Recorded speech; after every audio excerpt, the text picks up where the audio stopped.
right, now let's look at 2 supplemental submissions that we have from the back when our lapel system is not working. They're hand fighting pretty well and they're defending.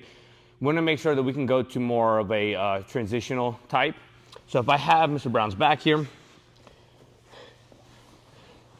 as soon as I get everything I need, again, seatbelt, 1 under, 1 over, and I'm getting my bow and arrow choke going. I'm creating my angle, get my feet off to the side. He may be fighting this hand. This is the first thing that I would fight, is because of the choke. In theory, I can let go of his leg and still get a great tap here. I can get a good choke. So it's not the leg that I'm trying to get free first. It's going to be the choking hand. So as his hands are going to defend that, I'm going to feed my hand through here, right? Making sure that my foot keeps across his hip line so he doesn't stuff it into his half guard. I'm going to keep it here. I'm going to let his head out of the choke, framing his face, crossing my feet, boom. My knees pinch together, my heels bite, so I pull him in, pinch, and then we have the arm bar, right? Again, I have to fall to like an angle. It's gonna be hard to hit it straight on from here. So I'm already creating that angle with the bow and arrow. But for some reason, he's fighting this grip and he's getting it off. I have the ability to transition to the arm if I catch it in the right moment. So I want to make sure that I don't get too hung up on trying to finish one submission. Ideally, yes, I would love to just finish this one submission. But I know in general with a good guy, so as soon as I start creating this and they start hand fighting and he's really giving me a tough time and I know I'm not going to finish it, I need to be prepared to move on. In this case, I'm going straight for the arm. I might even finish that choke right there. But again, if I lose it, I'm framing the face. My elbow is deep. I don't like to grip here is too weak, so I'm gonna go elbow deep, may even grab my own lapel for extra strength, framing his head, passing the leg, and this leg is what's gonna take him over by kicking him down. One more time.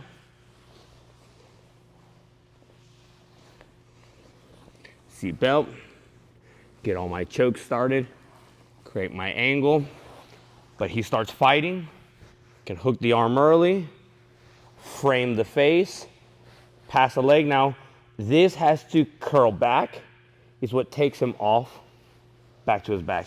And then, again, this is more of a cheap finish. I want to be controlling instead of here where it's going to be muscle versus muscle. I want to make sure that I'm leveraging more strength than he is. Last time.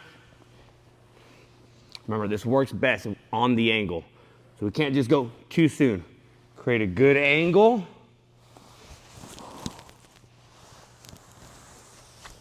Make sure that we tighten it up. We're going to bite with our bicep right over the thumb.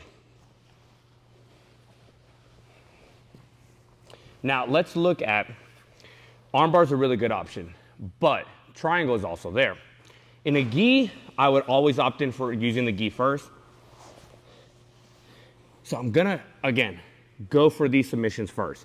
This is gonna be the less work. And as I throw my leg over shoulder and I'm going for bow and arrow, and I don't feel like my arm bar game is on par, I'm gonna, again, keep with the common theme of staying under his arm so that he can't run away, staying under his elbow. I'm gonna grab my ankle, releasing the choke, throwing my hand like I'm throwing a baseball behind me. You can also see a little bit of this pull in my knee, right? And I'm gonna hip in a little bit so we can rock to the other side. Once we do, I'm gonna shrimp on him, not the floor. The floor is okay, but I wanna make sure that he's taking all of the work.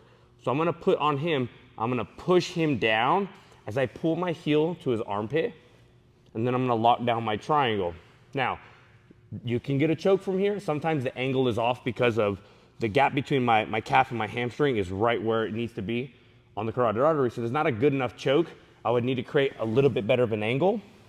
But I like this position because if I have to adjust my triangle here to get a better choke, the lock is seemingly closer to him where he can start pushing my foot off.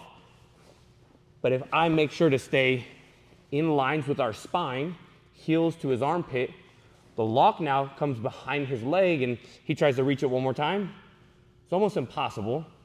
Making sure that I keep the lock far away. I'm not trying to choke him, but I am going to take advantage of his arm. I'm going to finish arm bars, kimuras, Americanas, and wrist locks if allowed.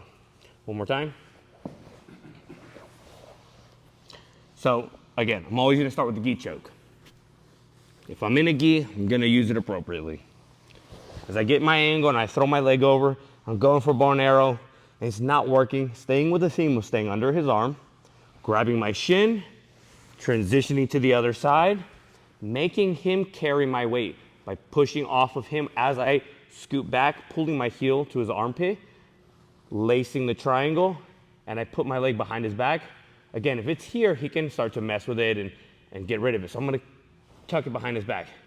Now we start to attack the arms. One last time. Maybe a little bit of a different angle here. So as I go for this, bow, clear the shoulder, under the arm, grabbing my shin, transitioning to the other side, shrimping off of him, pulling my heel all the way up to his armpit under his chin, lacing the triangle, and attacking the arm. 2 supplemental submissions we can add from the back when the bow and arrow choke fails.